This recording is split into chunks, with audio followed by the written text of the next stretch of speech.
What if the real reason you can't sleep after 60 isn't stress, diet, or your mattress, but a quiet shift in your biology no one warned you about? At 105 years old, Japan's longest practicing doctor, Dr. Shigeaki Hinohara, revealed a gentle evening ritual that helped his patients sleep deeper, without pills. Stick around, because the key to resetting your sleep may start in your gut, not your brain. After age 60, many people find themselves waking up at 2 a.m., 3 a.m., unable to fall back asleep. Dr. Hinohara, who practiced medicine well past 100, believed modern sleep advice failed aging bodies. He guided patients to reset their internal rhythm through 3 simple rituals, each targeting a different aging pathway. And they're so simple, you could start one tonight. 1. The vanishing sleep hormone. After 60, Yumi, age 68, had a familiar story. She wasn't anxious, she wasn't in pain, but almost every night, like clockwork, she would wake around 2 a.m., staring at the ceiling, unable to drift back to sleep. She tried herbal teas, a new mattress, even white noise. None of it worked, until she returned to something very old, a bowl of miso soup just before bed. It wasn't magic, it was biology. After age 60, your body begins producing less and less melatonin, the gentle hormone that tells your brain, it's time to rest. By 80, most people are making only a quarter of what they once did. And without melatonin, sleep becomes fragmented, shallow. It's like trying to follow a beautiful piece of music, but the conductor has dropped his baton. So, what helps? For many of my patients, the answer came from the gut, not the brain. You see, miso, when fermented properly, delivers natural probiotics that signal the vagus nerve, calming the nervous system. It also contains tryptophan, the building block your body needs to make melatonin, naturally from the inside out. In 2022, Japanese researchers found that mothers who ate miso regularly had infants who slept more than 11 hours a night, not because of sedation, but because of stronger circadian rhythms regulated through the microbiome. And this same rhythm still lives in you, if you feed it the right notes. Yumi didn't change her bedtime. She didn't take supplements. She simply sipped a small bowl of warm miso, about 150 milliliters, 1 hour before bed. It reminded me of being a child, she said. My whole body softened. I stopped fighting sleep. It just came. So tonight, consider what your body might actually be asking for. Not another pill, but a signal, a whisper from the gut to the brain that says, you're safe, you can rest now. When your conductor fades, give the music back its rhythm. 2. The cortisol loop that keeps you awake. Frank was 71 when he first noticed it. He would fall asleep just fine, but somewhere between midnight and 3 a.m., he'd be wide awake, not restless, just alert, as if his mind refused to power down. He tried turning off screens earlier, even cutting back caffeine. Nothing changed. Until he discovered that the issue wasn't his sleep habits, it was his stress hormone, cortisol.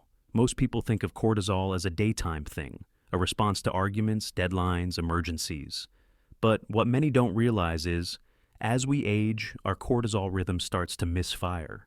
Instead of gradually tapering off in the evening, like it should, cortisol often stays elevated deep into the night, especially if the mind is still looping on worries or regrets. It's like your brain keeps scanning for danger, even when the lights are off. In younger adults, this pattern can bounce back. But after 60, the brain's reset mechanism, what scientists call the HPA axis, becomes less flexible. And that means even mild stress can lead to wide-awake nights. But here's the gentle truth. You don't have to wrestle with the mind to calm it.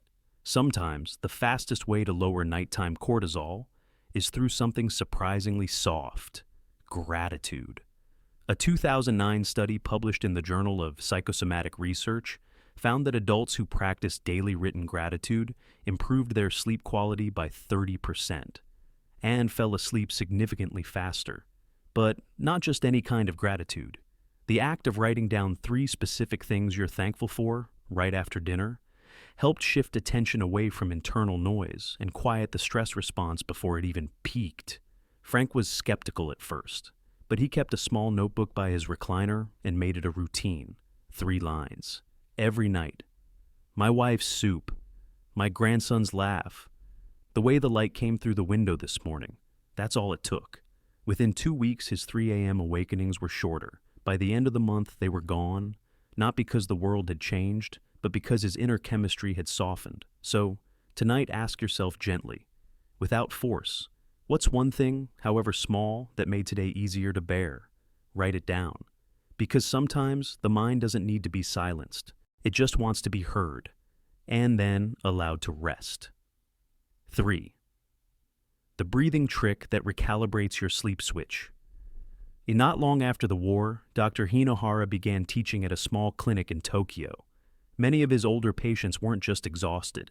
They were alert at night in a way that felt wired, as if their bodies refused to let go of the day. These weren't people struggling with thoughts. They were struggling with momentum, the kind that lives in the nervous system long after the mind has gone quiet. And for that, Dr. Hinohara offered something deceptively simple. He would say, the body has 2 switches, one for doing, one for resting, and most people have forgotten how to flip the second. What he meant was this: even in silence, your body may still be in sympathetic mode, the alert state designed to help you handle threats. To fall asleep, truly fall, your body must switch into its parasympathetic state, the one responsible for repair, calm, and letting go. And one of the fastest ways to flip that switch is through your breath, specifically left nostril breathing, a practice known in yoga traditions as moon breathing. Here's how it works. In bed, lie on your right side or sit upright. Close your right nostril gently with one finger. Then take slow, deep breaths through the left nostril only for 3 to 4 minutes. That's it. No mantras, no stretching. Just breath, directed. Research on breath modulation shows that this technique reduces noradrenaline, a brain chemical linked to vigilance, and activates the vagus nerve, calming heart rate, lowering blood pressure, and guiding the brain towards sleep. It's like dimming the lights on your internal dashboard. Some patients say it feels awkward at first, but then comes a sense of softening, like someone slowly pulling a blanket over the body from the inside out. For many of Dr. Hinohara's elderly patients, this became a nightly ritual. No app, no cost. Just a quiet return to rhythm. So, tonight, if you find yourself unable to fall, not from worry, but from inertia, try the breath. Because sometimes the body doesn't need more advice. It just needs permission to release the day. 4. You need 8 hours of sleep. All at once, somewhere along the way, we were told a rule. You need 8 uninterrupted hours of sleep every night, or it doesn't count. But for many older adults, this becomes a quiet source of guilt. They wake at 2 a.m., lie there in the dark, and whisper to themselves, "Why can't I sleep like I used to?" What most people don't realize is, this expectation comes from a younger biology. After age 60, the brain changes how it sleeps. Deep stages become lighter. The circadian rhythm shifts, and fragmented sleep, the kind with short awakenings, becomes completely normal, not broken, not unhealthy. In fact, a 2025 meta-analysis of sleep in older adults found that restorative benefits like brain detox, hormone repair, and immune function still occur, even when sleep is broken into cycles, as long as the body reaches several deep phases during the night. It's a rhythm closer to how humans used to sleep for thousands of years. A first sleep, a wakeful moment, and then a second sleep. And that's why Dr. Hinohara never focused on total hours. He focused on quality, on gentle rituals that guide the body towards safety, even if in pieces. So if you wake at night, don't panic, don't count hours. Instead, return to something soft, breath, gratitude, warmth. Let your body come back the way it knows how. Because healing doesn't require perfection. It only asks for rhythm. For most of your life, sleep was something you could take for granted. You worked hard, you closed your eyes, you woke up. But now, after 60, sleep becomes something quieter, more tender. It doesn't always arrive on command, and that's not a failure, it's a message. Your body isn't broken, it's wiser, more sensitive, asking to be heard in a new language, not of control, but of rhythm. the warmth of miso, the simplicity of gratitude, the hush of the breath. These are not tricks. They're how your biology used to listen, before alarms, before pills, before expectations. And they're still there, waiting to be remembered. What if your sleep isn't something to conquer, but something to return to? So tonight, instead of fighting the clock, try listening inward. Try one small thing, a bowl, a breath, a word of thanks. And if you have a nighttime ritual of your own, from your culture, your family, your faith, I'd love to hear it. What helps you soften into rest? Share it in the comments. You might help someone else. And if this resonated with you, feel free to subscribe.